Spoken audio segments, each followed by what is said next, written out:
बिहार विधानसभा चुनाव में एनडीए को प्रचंड बहुमत मिलने के बाद नीतीश कुमार के नेतृत्व में नई सरकार बनाने की जो कवायद है वो अब तेज हो चुकी है। और नीतीश कैबिनेट में सूत्रों से मिली जानकारी के अनुसार इस बार 8 से 10 नए चेहरों को शामिल किए जाएंगे। इसके साथ ही साथ चिराग पासवान की जो पार्टी है लोजपा आर और हम से इस बार पहली बार मंत्री बनाए जाएंगे और 8 से 10 जो नए चेहरे इस बार शामिल किए जाएंगे नीतीश कैबिनेट में, उसमें सबसे ज्यादा जो चेहरे होंगे वो भाजपा से होंगे। भाजपा अपने आधे मिनिस्टर को बदलने जा रही है। हालांकि जेडीयू पुराने मंत्रियों पर ही इस बार भी दांव लगाएगी। पूरी खबर हम आपको विस्तार से बताने जा रहे हैं। उससे पहले नमस्कार, न्यूज फॉर नेशन देख रहे हैं आप और मैं आपके साथ कौशिकी वत्स। बिहार विधानसभा चुनाव में प्रचंड जीत के बाद अब नीतीश कुमार के नेतृत्व में नई सरकार के गठन की प्रक्रिया चल रही है। नीतीश कैबिनेट में भाजपा, जदयू, लोजपा, रामविलास, हम और आरएलएम से कितने और कौन कौन मंत्री होंगे, इस पर भी मंथन जारी है। पटना से दिल्ली तक एनडीए नेताओं की बैठकों का दौर चल रहा है।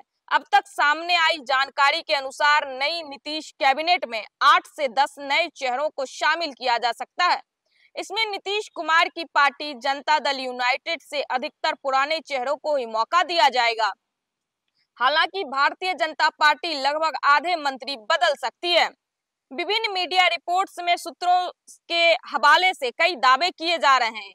इसमें बताया जा रहा है कि 20 नवंबर को पटना के गांधी मैदान में होने वाले भव्य शपथ ग्रहण समारोह में मुख्यमंत्री नीतीश कुमार के साथ डिप्टी सीएम समेत 20 मंत्री भी शपथ ले सकते हैं।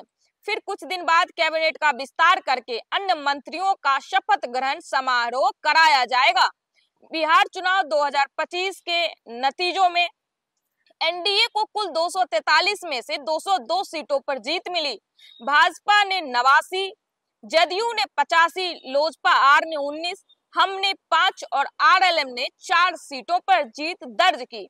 फॉर्मूले के अनुसार 6 विधायक पर 1 मंत्री बनाया जाना है। इस हिसाब से भाजपा से सर्वाधिक 15 बन सकते हैं, जबकि जदयू से 13-14 नेताओं को मंत्री परिषद में जगह दी जा सकती है। वहीं चिराग पासवान की पार्टी लोजपा आर से 3 और जीतन राम मांझी की हिंदुस्तानी आवाम मोर्चा एवं उपेंद्र कुशवाहा की राष्ट्रीय लोक मोर्चा से एक मंत्री बनाया जा सकता है। इस बात की भरपूर संभावना है कि जदयू में अधिकतर पुराने चेहरे इस बार भी रिपीट होंगे। नीतीश कुमार की पार्टी में पुराने चेहरों को ही कैबिनेट में रिपीट किए जाने की चर्चा चल रही है। हालांकि पिछली बार मंत्री रहे सुमित कुमार सिंह जेडीयू के टिकट पर चुनाव हार गए हैं। उसकी जगह किसी नए चेहरों को शामिल किया जा सकता है। वहीं 1-2 मौजूदा मंत्रियों का भी पत्ता कट सकता है। उनकी जगह नए नेताओं को कैबिनेट में जगह दी जा सकती है। जेडीयू से जिन नए नामों की चर्चा चल रही है उसमें पार्टी के प्रदेश अध्यक्ष उमेश कुशवाहा का नाम रेस में सबसे आगे है। इस चुनाव में सबसे बड़ी जीत दर्ज करने वाले रुपौली से विधायक बने कलाधर मंडल को भी कैबिनेट में जगह मिल सकती है। उनके अलावा राहुल सिंह, सुधांशु शेखर, पन्नालाल सिंह पटेल का नाम भी चर्चा में है। भाजपा से ये नए चेहरे बन सकते हैं। मंत्री कौन कौन, हम आपको विस्तार से बताने। नीतीश कैबिनेट में भाजपा से ज्यादा नए चेहरे देखने को मिल सकते हैं। भाजपा ने जिन नए चेहरों को मंत्री बनाने की चर्चा है उनमें राणा रणधीर, गायत्री देवी और विजय कुमार खेमका का नाम शामिल है। उपेंद्र कुशवाहा का चिराग पासवान की पार्टी से भी पहली बार नए मंत्री बनाए जाएंगे।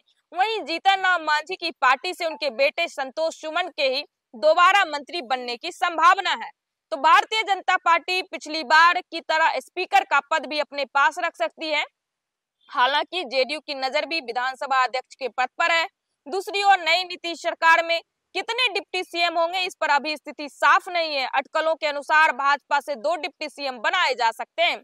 चिराग की पार्टी से भी एक चेहरा डिप्टी सीएम बनाए जाने की चर्चा है, लेकिन इसकी संभावना कम नजर आ रही है। एनडीए को प्रचंड बहुमत मिलने के बाद जो मंत्री बनाने का फॉर्मूला सेट हुआ है वो फॉर्मूला ये है कि 6 विधायकों पर 1 मंत्री बनाए जाएंगे। इस हिसाब से बीजेपी को 89 सीटें मिली है, तो लगभग 15 जो मंत्री हैं वो भाजपा से बनाए जाएंगे। 13 से 14 मंत्री जेडीयू से बनाए जाएंगे। 3 मंत्री लोजपा आर से बनाए जाएंगे, एक मंत्री जो है वो हम और आरएलएम से बनाए जा सकते हैं।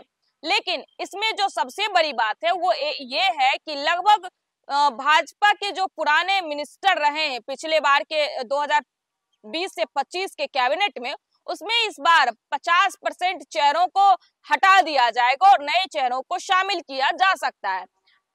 लेकिन जेडीयू पुराने चेहरे पर भी इस बार भी दांव लगाएगी। हम पार्टी से एक जो कि संतोष सुमन पिछले बार भी मिनिस्टर थे, वो इस बार भी मिनिस्टर रह सकते हैं और वही हो सकता है कि इस बार मिनिस्टर बनाए जाए।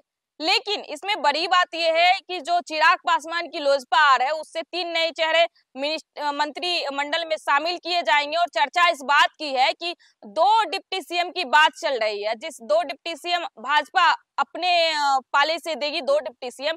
लेकिन चर्चा ये भी है कि चिराग पासवान के पार्टी लोजपा आर से भी एक डिप्टी सीएम हो सकते हैं, हालांकि इस बात की चर्चा ही कम है। तो देखिए, मैंने आपको इस रिपोर्ट में बताया है कि कौन कौन से मंत्री बनाए जा सकते हैं, किन के बारे में लेकर चर्चा गर्म है राजनीतिक गलियारों में, और कौन चेहरे हटाए जा सकते हैं, कौन से चेहरे रिपीट किए जा सकते हैं नीतीश कैबिनेट के मंत्रिमंडल में। तो फिलहाल के लिए इस रिपोर्ट में इतना ही। आप देख रहे थे न्यूज़ फॉर नेशन, मैं आपके साथ कौशिकी बत्स। बहुत बहुत धन्यवाद।